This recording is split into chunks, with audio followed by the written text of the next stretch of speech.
July 31st, Nashville, Tennessee, as promised.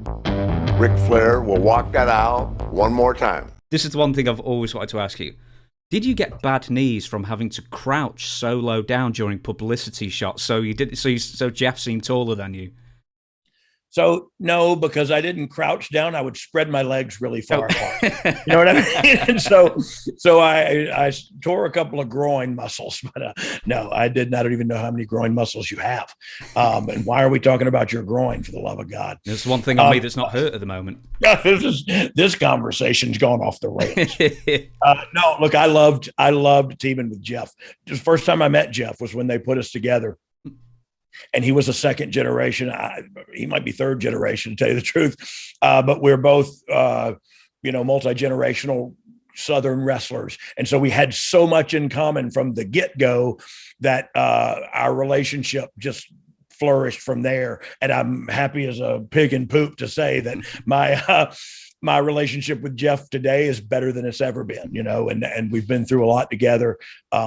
But yeah, I love that. So the idea behind that was to make Jeff the star, right? Not to make it look like I'm his heater, because that's not what I was. I was his cheater. And there's a big difference. You know what I mean? You got Kevin Nash behind Shawn Michaels. That's a heater. You got me behind Jeff. That's just a cheater. You know what I mean? And so, and I could take good bumps. Kevin's not going to take a bunch of bumps. You know what I mean? So you need to cough, bro? No. Oh, I'm sorry. I'm sorry. I thought you were going. No, I'm sorry. I had a Diet Coke. I'm just doing a very quiet burp. I'm sorry. You burped.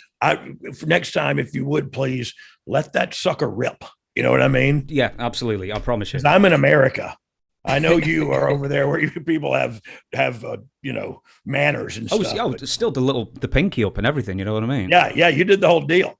You have a little road rash there. I saw from your biking accident. Yes, just a tiny bit of one. Yeah, I'll explain it all on the Dutch show more. But yeah, we were talking about Jeff and the wide stance, and it has nothing to do with the wide stance in the stall at the bathroom. That's a totally different message for young Republicans. But look, Jeff was the star. So how do I make Jeff the star? I crouch down and stand behind him a little bit. You know what I mean? I point to him a lot. Everything is about Jeff. Ain't he great? You know what I mean? And so that was the whole idea behind that character. And it helped that I didn't look huge next to him. You know what I mean? Because I'm not huge next to him, but I'm a lot taller than him. And that's just that, Who really sort of helped flesh out the Roadie character and mantra and what he would be? Was it a Vince call? Was it creative? Was it you and Jeff? So look, the decision was made by creative. However, the figuring out what to wear, and they literally said, go sit in the audience and watch what the wire pullers, the riggers, you know what I mean? Let's watch what they do and see what you need to wear, see what you need to. So I sat out there all day and I watched and I said, okay, look, I just need some black jeans and a credential around I need a flashlight and a belt, probably with a screwdriver or two on it, or, you know what I mean? And then as it evolved into more of the character, that was the first couple of times. Then you see the costume, as it were, evolve, and now all of a sudden the black jeans have JJ on the back of them. Now they actually have a shirt made that says the Ain't He Great Tour 98 whatever 95 whatever. And so you saw the costume evolve, and then it evolved into actual wrestling gear. And that was all me and the seamstress, to be quite honest with you. Terry Anderson was her name, and she worked closely with me, with Undertaker, with several guys that she did gear for, and she was great at it.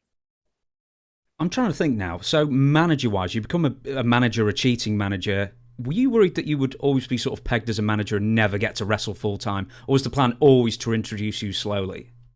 Yeah, well, it was always to introduce. That was the plan. If I had my druthers, I'd have stayed as a manager and stayed as like it's so much more fun. And I think it's like having a grandchild.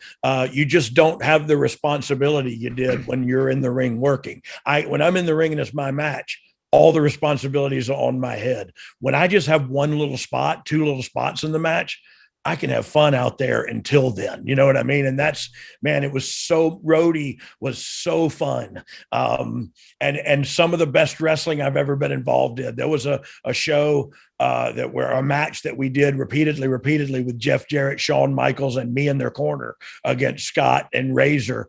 I mean, excuse me, those are the same people, Scott and Kevin. And it's one of the best tag matches I've ever seen, ever been involved in. And to this day, I still think about that match and go, and we were young. It was 95. We were all young, and nobody was really that over yet. These shows we were doing them at were less than shows and stuff. And so we almost felt like, let's really have some fun with it. You know what I mean? Let's cut loose. By the time we got into like the Garden, I think we did it in the Garden one time. By the time we got there, the match was perfection. You know what I mean? And it was so much fun to be involved in. So I love that period of my career. Yeah, this comes from the period of your career where on house shows you were basically doing the same match like 90 times. So when it finally went to a big stadium or on TV, it was perfected. Yeah, it was perfect. And if you weren't injured by then, if you made it to the pay-per-view, you had a damn good match.